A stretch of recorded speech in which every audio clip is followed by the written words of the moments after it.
Have you ever been in something that looked fine from the outside, but something inside you already knew? You couldn't explain it yet. There was no big fight, no obvious reason, but a quiet part of you was already bracing for the end. Most people ignore that feeling. They tell themselves it's just nerves, or that every relationship has rough patches, and sometimes that's true. But sometimes it's the earliest signal that this was never going to last. The signs are almost always there long before the breakup. Small, easy to explain away, easy to miss. And by the way, there's one sign near the end that almost nobody takes seriously, even though it predicts the ending more reliably than any argument ever could. We'll get to that one last. Let's start with the very first thing to notice. 1.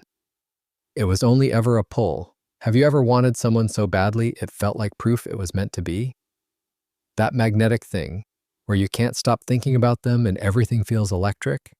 Most people call that chemistry, and they trust it completely. Here's what almost nobody realizes. A pull is not the same as a connection. Attraction tells you that you want someone. It says nothing about whether you actually work together. You can feel pulled toward a person you can't hold a real conversation with. You can crave someone who makes you miserable the moment the excitement fades. Think about that for a second. The intensity you felt might not have been love finding you. It might have just been your nervous system reacting to someone unpredictable. So look past the spark. Ask whether there's an actual friendship underneath it, whether you'd still choose this person if the electricity went quiet. Because a pull can start a relationship. It was never enough to keep one alive. 2, you couldn't be yourself. Did you ever catch yourself editing who you are to keep the peace? Softening your opinions, hiding parts of yourself, laughing at things you didn't find funny? Most people think that's just what compromise looks like. It isn't. There's a difference between meeting someone halfway and slowly disappearing. Compromise is choosing to bend. This is bending until you can't feel yourself anymore. When you can't be honest about who you are, the relationship isn't with you. It's with a version of you that you perform. And performing is exhausting in a way that eventually shows. Think about who you were before this person and who you became during. If those two people barely recognize each other, that's not growth. That's erasure.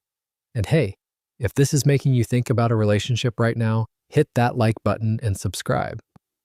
It helps us reach more people who actually want to understand what they're feeling. So ask yourself honestly, when was the last time you felt fully like yourself around them? 3. It only went one way. Have you ever been the one who always texts first, always plans, always reaches out? The one holding the whole thing together while the other person just lets you? Most people make excuses for this. They're busy.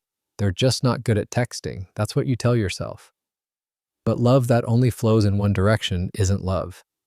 It's effort meeting indifference. In a relationship that lasts, both people reach. Both people worry about losing the other. The moment you're the only one afraid of the distance has already won. Think about what would happen if you simply stopped. If you didn't text, didn't plan, didn't try. Would they notice? Would they close the gap? Or would the silence just stretch out forever? That answer is one of the most honest things you'll ever learn about a relationship. Because someone who wants you will meet you halfway. Someone who doesn't will let you carry it until you can't anymore. 4. You felt controlled. Did being with them slowly make your world smaller? Fewer friends, less freedom, more asking permission for things you used to just do? Most people don't notice this while it's happening. It comes gently, disguised as love. Sociologist Evan Stark spent years studying relationships and named this pattern coercive control. His work showed that control rarely arrives as obvious force. It comes as small rules, quiet guilt, and slowly narrowing choices, until one day you realize how little of your own life is left.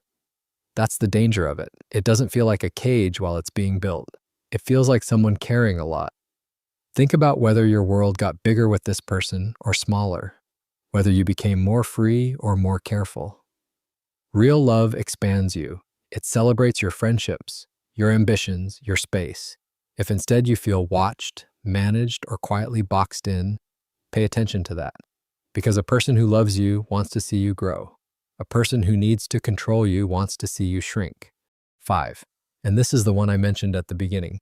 The sign almost nobody takes seriously because when you're falling for someone, it's not even aimed at you. Watch how they treat the people who can do nothing for them. The waiter, the stranger who makes a mistake, the friend who isn't in the room to defend themselves. Most people excuse it completely. They had a bad day. They didn't mean it. He's just honest. But here's the truth that takes years to learn.